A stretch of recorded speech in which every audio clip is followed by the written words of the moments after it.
မိခင်ဖြစ်သူတရုတ်ဆောင်ဒေါခင်တန်းဝင်းကွယ်လွန်ဆုံးမသွားတာမှန်ကန်တဲ့သတင်းဖြစ်ကြောင်းအတည်ပြုပြောကြားလာခဲ့တဲ့တရုတ်ဆောင်ရီရီပွင့်ဖြူ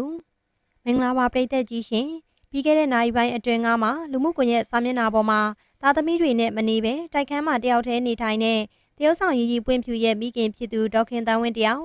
တိုက်ခန်းထဲမှာတယောက်တည်းကွယ်လွန်နေတာကိုမသိရပဲအနံ့ထွက်လို့ပတ်ဝန်းကျင်ကသိတော့မှမိသားစုဝင်တွေလာရောက်ခဲ့ကြတယ်လို့သတင်းတွေထွက်ပေါ်လာခဲ့ပါတယ်ဒေါခင်တန်းဝင်းနေထိုင်ရာတိုက်ခန်းနဲ့နီးစပ်သူတဦးက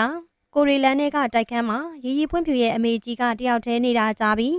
ဒီနေ့သူ့အခန်းထဲမှာတယောက်တည်းတည်နေတာ3 ရက်လောက်ရှိပြီထင်တယ်ပုံနဲ့တွေတောင်စပြီးတော့ရနေပြီတဲ့သူတို့တိုက်ခန်းသားကတယောက်ကတတိထားမိပြီးရဲစခန်းကိုဖုံးဆက်အကြောင်းကြားမှသိရတာစိန်ဖြိုးလိုက်နဲ့ရီရီပွင့်ဖြူတော့လာသွားကြပြီကြားတယ်စိတ်မကောင်းပါဘူးအန်တီရေကောင်းရသူကတိလာပါစေဟုဆိုကလူမှုကွန်ရက်ပေါ်မှာပြောပြထားတာလည်းဖြစ်ပါတယ်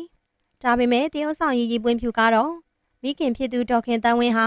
ဒီကနေ့မနက်ကမှသွေးဆောင်တိုးပြီးတော့ရုတ်တရက်ကွယ်လွန်သွားခဲ့တာဖြစ်တယ်လို့သူရဲ့လူမှုကွန်ရက်စာမျက်နှာကနေအတည်ပြုပြောကြားလာခဲ့တာပဲဖြစ်ပါတယ်။ရီရီပွင့်ဖြူကအမေဆုံးပြီကျမအမေကသွေးတိုးယောဂသမားပါတခြားအိယာတဲ့လဲနေတဲ့ယောဂဘာမှမရှိပါဘူးဒီမနက်မှာပဲရုတ်တရက်သွေးဆောင်တက်ပြီးဆုံးသွားတာပါဟုဆိုကသူမရဲ့လူမှုကွန်ရက်စာမျက်နှာကနေအတိပေးလာခဲ့တာဖြစ်ပါတယ်။တရုတ်ဆောင်ရီရီပွင့်ဖြူဟာခင်မွန်းဖြစ်သူစိန်ဖြိုးလိုက်နဲ့လက်ထပ်ပြီးနောက်ပိုင်းမှာတော့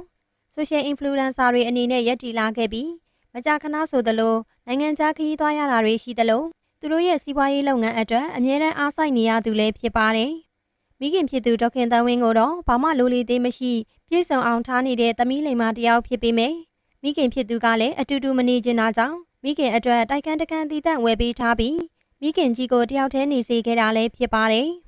ဒါကြောင့်မို့လို့ရီရီပွင့်ဖြူတို့အနေနဲ့မိခင်ဖြစ်သူသွေးဆောင်တုပ်ပြီးရုတ်တရက်ကွယ်လွန်သွားချိန်မှာတော့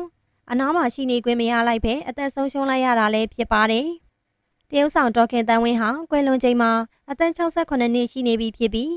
ကွယ်လွန်ချိန်မှာသမီး2 ယောက်နဲ့မြေး2 ယောက်တို့လည်းကြန့်ရှိခဲ့တာပဲဖြစ်ပါတယ်။တရုတ်ဆောင်ဒေါခင်တန်းဝင်းတယောက်ကောင်းရပုံဘွားကိုရောက်ရှိပါစေလို့ပရိသတ်ကြီးကလည်းဆုတောင်းပေးခဲ့ကြပါအောင်ရှင်။